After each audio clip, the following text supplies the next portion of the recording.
equals does your device need fixing? We offer a free diagnosis. We pick up and deliver right to your door, no calls or travel needed. We send you a quote before repairing, and only go ahead if you approve it. Easy, transparent, and professional.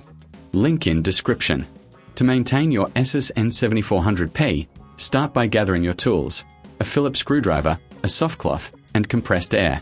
First, power off the laptop and unplug it.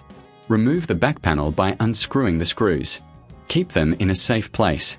Once the panel is off, you can see the internal components. Use the compressed air to blow out any dust from the fans and vents. This helps prevent overheating. Wipe down surfaces with a soft cloth for a clean finish. Next, visually inspect the components. Look for any loose connections or signs of wear. If you notice anything unusual, consider a professional diagnosis without obligation.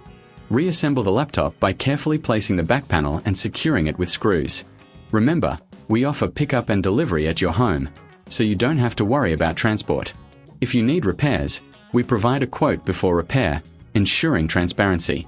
With no calls and no travel, maintaining your Asus N7400P has never been easier.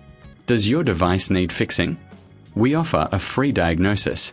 We pick up and deliver right to your door, no calls or travel needed. We send you a quote before repairing, and only go ahead if you approve it. Easy, transparent, and professional. Link in description.